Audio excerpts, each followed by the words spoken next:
Hello friends, कसे आहात तुम्ही सगळे? मच्छी तर आपण नेहमीच खात असतो, पण आज मी तुम्हाला आमच्या कोळी पद्धतीने मिक्स मच्छी आणि भाजी ऍड करून कांजी कशी बनवायची ही रेसिपी दाखवणार आहे। त्यासाठी हा व्हिडिओ तुम्ही शेवटपर्यंत बघा आणि माझ्या चॅनलला लाईक, शेअर आणि सबस्क्राइब करा। मच्छीची मिक्स कांजी बनवण्यासाठी आपण 4-5 ह्या कोलब्या घेतल्या आहेत। मोठ्या कोलब्या होत्या म्हणून त्याच वापरणार आहे, तुम्ही लहान कोलब्या वापरल्या तरी चालेल। 4-5 बोंबील घेतले आहेत, 7-8 मांदेली, थोडीशी कर्दी वापरणार आहोत, माकळ्या घेतल्या आहेत, नंतर या घोऱ्या आहेत एक 4 लहान साईजच्याच आणि शिवल्या घेतल्या आहेत। ह्या मच्छीमध्ये आज आपण ही भाजी ऍड करून ह्याची कांजी बनवणार आहोत। त्याकरता भोपळ्याचा एक तुकडा, कैरी, टोमॅटो, 7-8 भेंडी, एक वांग, थोडासा दुधी आणि 2 शेंगा वापरणार आहोत। तर चला मग सर्व मच्छी आणि भाजी साफ करून घेते, नंतर रेसिपी बनवायला सुरुवात करूया। आपल्या मिक्स मावऱ्याच्या कांजीसाठी सर्व मच्छी साफ करून घेतली आहे।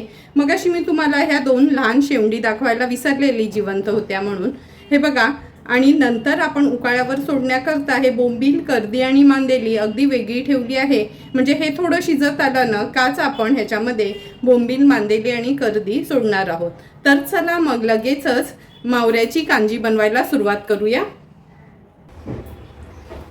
मिक्स मच्छी आणि भाजीची कांजी बनवण्यासाठी आपण फोडणी करता एक कांदा घेतला आहे, 3 ते 4 हिरव्या मिरच्या वापरणार आहोत, नंतर जवळपास 10 ते 12 लसणाच्या पाकळ्या, आल्याचा तुकडा, मिक्सरला न जाडसरच हे फिरवून घ्यायचे आहे किंवा खलबत्त्यात चेचून घेतलं तरी चालेल। चमचाभर चिंच मी ही पाण्यात भिजत ठेवली आहे। आणि आज ही मच्छीची कांजी ना आपण रश्मीच रसोईचा स्पेशल असा हा आगरी कोळी मसाला आहे ना हा वापरणार आहोत, आणि रश्मीज रसोईची हळद पण आपण वापरणार आहोत। जर तुम्हाला हळद, हा आगरी कोळी मसाला, गरम मसाला, धना जिरा पूड किंवा मिरची पावडरची ऑर्डर द्यायची असेल तर नक्की मला कमेंट करून सांगा, घरपोच तुम्हाला हे मसाले अवेलेबल असतील। तर चला मग आता ना आलं आणि लसूण मी थोडंसं मिक्सरला असं जाडसर फिरवून घेते, नंतर लगेचच कांजी बनवायला सुरुवात करूया। मिक्स मच्छीची कांजी बनवण्यासाठी गॅसवर आपण हे पातेलं ठेवलं आहे। कांजी बनवताना ना असं थोडं फ्लॅटवालीच लंगडी वगैरे घ्यायची आहे। आता फोडणीला आपण हा कांदा आणि हिरवी मिरची घालूया। आलं आणि लसूणचा हा क्रश आहे ना, पेस्ट नाही करायची, लक्षात ठेवा, नाहीतर सरळ खलबत्त्यामध्ये चेचूनच वापरायचं। कांदा, आलं, लसूण आणि मिरची व्यवस्थित आपण शिजवून घ्यायची आहे।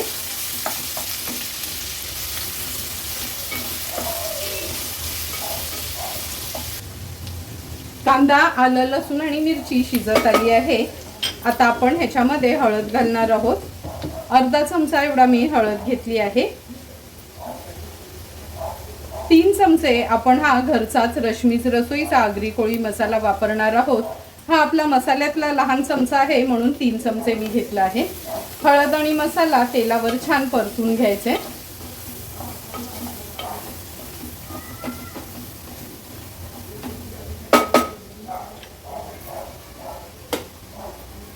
आता आपण ह्याच्यामध्ये ह्या कोलब्या, घोऱ्या, माकळ्या, शिवल्या आणि शेवंडी ऍड करणार आहोत।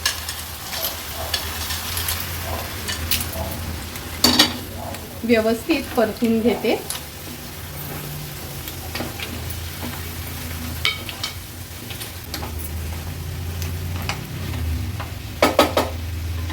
मसाल्यामध्ये ही मच्छी परतून झाली की आपण याच्यामध्ये आता शेंगा, भोपळं, वांग, कैरी आणि टोमॅटो ऍड करणार आहोत।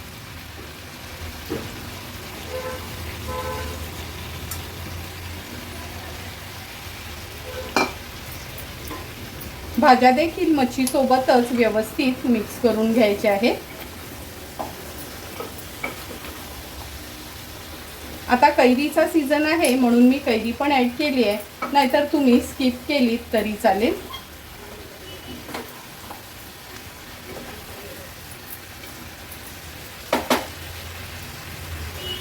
भाज्या सर्व मिक्स करून झाल्या का मी 2 ग्लास एवढं पाणी ऍड करते ह्याच्यामध्ये।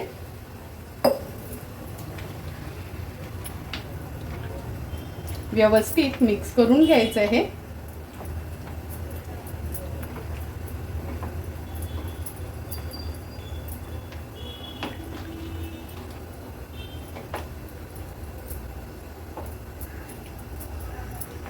हाय फ्लेमवर ह्याला छानशी एक उकळी काढून घेते।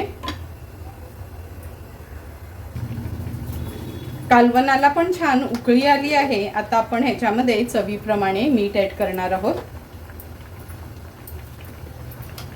नंतर हा चिंचेचा कोळतो तयार केलाय तो ॲड करूया। व्यवस्थित मिक्स करून घेते।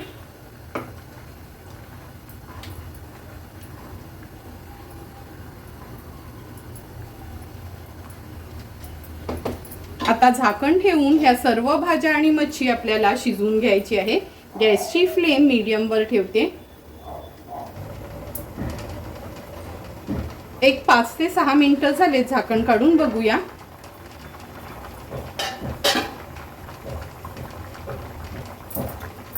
तुम्ही बघू शकता कोलब्या, शेंगा, वांग, भोपळा वगैरे शिजतच आलं आहे। व्यवस्थित मिक्स करून घेते। आता आपण ह्याच्यामध्ये बोंबील, कर्दी आणि मांदेली सोडणार आहोत।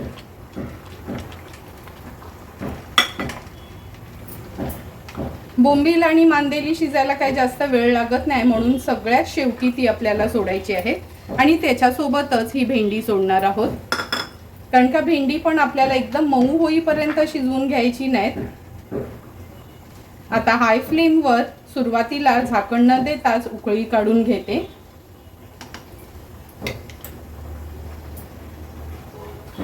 कालवणाला पण छान उकळी आली आहे। आता पुन्हा झाकण ठेवते आणि गॅसची फ्लेम लो टू मीडियम वर ठेवून आणखीन एक 4 ते 5 मिनिटांसाठी बोंबील, भेंडी व्यवस्थित या कालवणात शिजवून घेणार आहोत।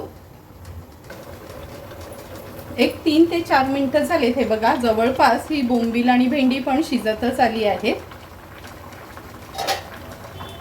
ह्याच्यामध्ये आपण थोडेही वाटण घातलं नाही, त्यामुळे थोडंसं जाडसर कालवण होण्याकरता अगदी 2 चमचेच मी तांदळाचं पीठ घेतलं आहे। थोडंसं पाणी ॲड करते आणि व्यवस्थित हे मिक्स करून घेते। आता ही तांदळाच्या पिठाची स्लरी ह्या कालवणात आपण ॲड करणार आहोत। हाय फ्लेमवर एक छानशी आता उकळी काढून घेते ह्या कालवणाला।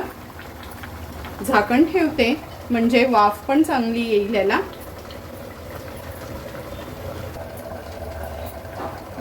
2 ते 3 मिनिटं झालेत। हे बघा, कालवणाला छान उकळी आली आहे। जेव्हा आपण बोंबील, मांदेली वगैरे ॲड करतो ना, जास्त पळीनी वगैरे हे कालवण हलवायचं नाही। आता गॅसची फ्लेम हाय ठेवली होती, गॅसची फ्लेम स्विच ऑफ करूया। झाकण ठेवते। एक 2 ते 3 मिनिटांसाठी झाकण ठेवून वाफ ह्याची कमी झाली ना का आपण झाकण उघडून बघणार आहोत। 2 ते 3 मिनिटं झाली आहेत, झाकण काढून बघूया। तुम्ही बघू शकता वाफ कमी झाल्याबरोबर किती सुंदर तरी आपल्या ह्या मिक्स कांजीला आली आहे। आता ह्याच्यावर थोडीशी कोथिंबीर ॲड करते आणि लगेचच कालवण सर्विंग प्लेटमध्ये सर्व करून घेणार आहे। सुंदर असं तयार झालेलं ही मिक्स कांजी आपण ह्या सर्विंग प्लेटमध्ये सर्व करून घेतोय। तुम्ही बघू शकता एकूण एक भाज्या, मच्छी अगदी परफेक्ट अशी शिजली गेली आहे। तुम्हाला पण जर मी बनवलेल्या ह्या मिक्स कांजीची रेसिपी आवडली असेल तर तुम्ही पण नक्की माझ्या पद्धतीने एकदा तरी ही मिक्स कांजी घरी ट्राय करा आणि मला कमेंट करून सांगा की तुम्ही बनवलेली ही मिक्स कांजी कशी झाली आहे ती। जर तुम्हाला आमच्या ह्या कोळी पद्धतीच्या मिक्स कांजीचा व्हिडिओ आवडला असेल तर नक्की माझ्या चॅनलला तुम्ही लाईक, शेअर अँड सबस्क्राईब करा। Thank you for watching my video.